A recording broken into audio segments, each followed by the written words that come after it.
Once upon a time, in a quiet little village nestled at the foot of a great, green mountain, there lived a boy named Theo. Theo was an ordinary boy with an extraordinary imagination. While other children ran through the meadows or played by the river, Theo could often be found sitting under the big oak tree, drawing pictures in the dirt with a stick. He loved to dream of far-off lands, talking animals, and magical adventures. Theo lived with his grandmother, a kind old woman who made the most delicious apple pies in the entire village. She always encouraged Theo to dream big. "Your imagination," she said, "is a gift. One day, it might lead you to something wonderful." One sunny morning, Theo decided to visit the market with his grandmother. The marketplace was bustling with activity. Merchants shouted about their goods, children laughed as they chased one another, and the air smelled of fresh bread and spices. Theo's eyes lit up when he spotted an old man sitting in the corner of the market, surrounded by paintings. The old man's paintings were unlike anything Theo had ever seen. One painting showed a waterfall that seemed to shimmer and move as though the water was real.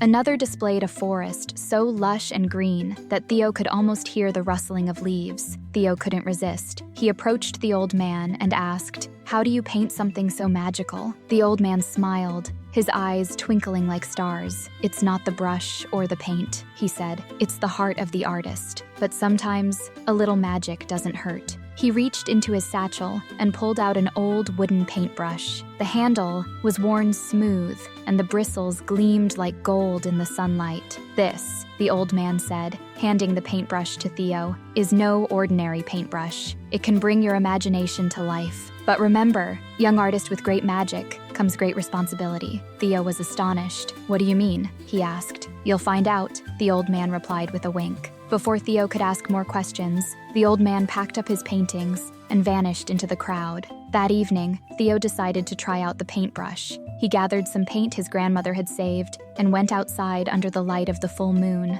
On a large, flat stone near the oak tree, Theo painted a butterfly with vibrant blue wings. As soon as he finished the last stroke, the butterfly lifted off the stone and fluttered into the night sky. Theo gasped. The paintbrush really was magical. Over the next few days, Theo experimented with the brush. He painted flowers that bloomed and swayed, stars that danced in the sky, and even a friendly fox that became his constant companion. But Theo's excitement soon turned into curiosity. What else can this paintbrush do? He wondered. One day, as Theo walked through the village, he noticed that some of the houses were old and crumbling. The villagers looked tired and worn out. "Maybe I can use the paintbrush to help everyone," Theo thought. He started by painting fresh vegetables in the gardens of his neighbors. To their surprise and delight, the vegetables grew instantly, big and ripe. He painted sturdy walls and roofs for the broken houses, and they became as good as new.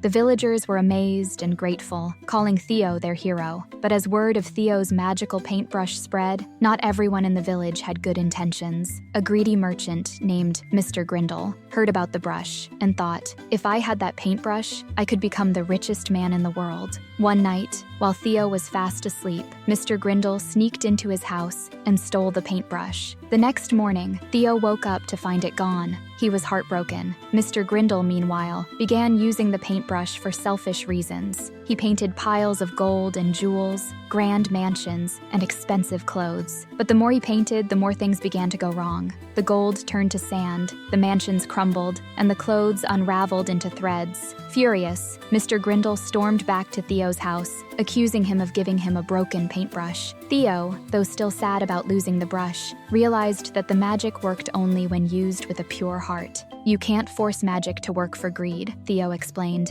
"It's meant to help and inspire, not to take or hoard." Mr. Grindle didn't believe him and tried to use the brush one last time. He painted a towering castle, but as soon as it appeared, it began to collapse around him. The villagers, seeing this, helped rescue Mr. Grindle, who finally understood the lesson. Humbled, he returned the paintbrush to Theo and apologized. Theo forgave him and decided to use the brush to teach the village a lesson about kindness and creativity. From that day on, Theo used the paintbrush not just to fix things, but to bring joy and wonder to the village. He painted a rainbow that never faded, a lake where fish jumped and played, and a garden where flowers sang in the breeze. And as for Theo, he never stopped dreaming and creating. The magical paintbrush became a symbol of hope, reminding everyone that imagination, when used for good, could truly change the world.